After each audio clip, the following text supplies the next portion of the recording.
इरशाद भट्टी साहब, आप कहिएगा, क्या जौहरी प्रोग्राम के ऊपर मुज़ाकरात से पहले या उसके बगैर मुस्तकिल जंगबंदी मुमकिन है? ये जो ईरान ने प्लान दिया है ये काबिल अमल है?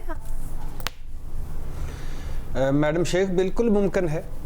अभी अच्छी खबर तो ये है कि पाकिस्तान की सालसी की कोशिशें भी जारी हैं और अमेरिका ईरान ऑनलाइन मुज़ाकरात भी जारी हैं। और ईरान ने जो मरहलावार मुज़ाकरात की तजवीज़ दी है, बहुत अच्छी तजवीज़ है, मुस्बत तजवीज़ है और काबिल अमल तजवीज़ है। क्या तजवीज़ है?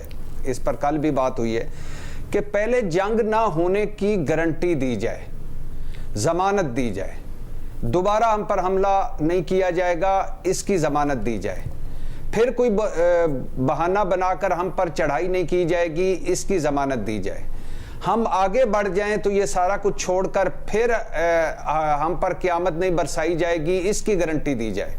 तो ये ईरान नहीं, दुनिया का कोई भी मुल्क जो अपने से ताकतवर मुल्क, बज़ाहिर जो जदीद टेक्नोलॉजी, पूरी दुनिया, वसाइल और जो 40-45 साल इक़्तिसादी पाबंदियाँ और 2 जंगें सहने के बाद यहाँ तक पहुँचा है, तो वो ज़ाहिर है एक गारंटी तो मांगेगा ना। भाई, आप अगर मुखलिस हैं, आप अगर आगे बढ़ना चाहते हैं तो जंग ना होने की गारंटी दें। और इसमें मेरे ख्याल से अगर अमेरिका और इसराइल की नीयत साफ है तो कोई हर्ज नहीं।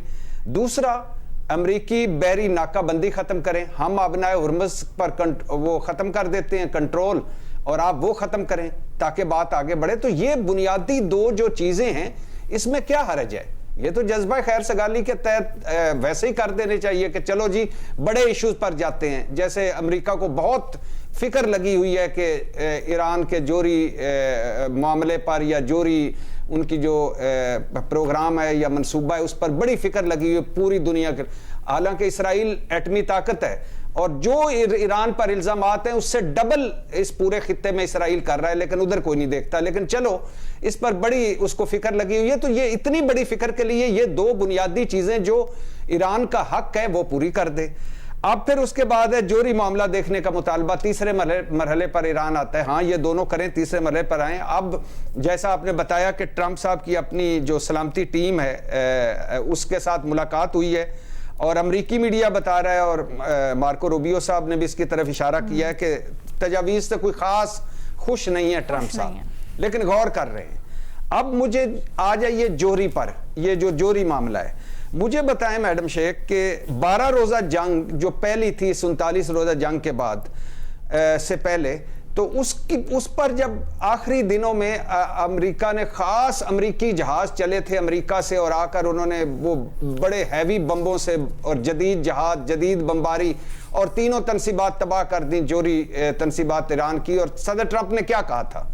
सदर ट्रंप ने कहा था कि लो जी, आज के बाद ईरान का ये जो जोरी प्रोग्राम है ये गुड बाई टाटा हो गया है, हमने जो कुछ हासिल करना था हासिल कर लिया है। तो अब किस चीज़ की ये सारा चक्कर चलाया जा रहा है? फिर 2015 में जब 6 आलमी ताकतों के सामने बैठकर ईरान ने मुआहदा किया था, तो उसमें ये सारा कुछ तय हो चुका था। तो उस वक्त सदर ट्रंप को ये मुआहदा जो आज करने जा रहे हैं उसी तरह का एक मुआहदा, उस वक्त ओबामा का मुआहदा नाकस क्यों लगा था? फिर मैडम शेख के 2003 में आयतुल्लाह खामनाई शहीद का जो फतवा है, उस बड़ा क्लियर फतवा है और उस पर ईरान कारबंद है कि ना वो जोरी उसकी जाएगा सलाहियत की तरफ, ना जोरी हथियार बनाएगा, ना जोरी हथियार जखीरा करेगा। तो फिर इसका क्या प्रॉब्लम है? चलो अब ये सारी बातें भी छोड़ देते हैं। प्रॉब्लम है जी अफजूदा यूरेनियम प्रॉब्लम है ईरान की, तो वो भी 10 साल तक फ्रीज करने की ईरान ने तजवीज़ पेश की। और ओमान की सालसी में जो मुज़ाकरात हुए थे उस पर इस तरफ पेशरफ्त जारी थी, यानी इस पर बात जारी थी जब ट्रंप साहब हमलावर हुए थे। तो कहने की बात ये, सबसे बड़ा जो इसमें मसला है वो सदर ट्रंप हैं, सिहुनी लॉबी है उसके पीछे, और ग्रेटर इसराइल की जंग, ईरान के तेल और गैस पर कब्जे और मस्जिद अक्सा तबूत सकीना और तक की जंग। और ये जो सबसे बड़ा इसमें मसला पैदा हो रहा है वो सदर ट्रंप साहब के जो अपनी बाहर अगले लम्हे अपनी बात से मुकर जाते हैं, अपनी बात से फिर जाते हैं, एक नया झूठ बोल देते हैं। तो वो ये ट्रस्ट डेफिसिट है, यानी एतबार नहीं है। एतबार की बहाली के लिए, एतबार की बहाली के लिए आखिरी जुमला, एतबार की बहाली के लिए 2 बातें कर दें सदर ट्रंप ٹرمپ اگر ان کو بہت بڑا معاہدہ کرنا ہے انہوں نے تو وہ کر دیں, اب نہ ہرمز کی ناکہ بندی ختم کر دیں اور جنگ نہ ہونے کی یقین دہانی کرا دیں. محمد علی صاحب, کیا اس وقت یہ جو ٹرمپ کا سٹانس ہے اور یہ دعویٰ کیا جا رہا ہے امریکی میڈیا میں کہ ٹرمپ زیادہ خوش نہیں ہے ایرانی پلان سے, کیا یہ صرف ایک فیس سیونگ ہو سکتی ہے؟ کیونکہ اگر آپ دیکھیں ہارموز کھل جائے گا, ایک طرح سے ایران اپنا بھی تو ایج گیو اوے کر رہا ہے. اس وقت سب سے بڑا ایج ہی ایران کے پاس ہارموز ہے.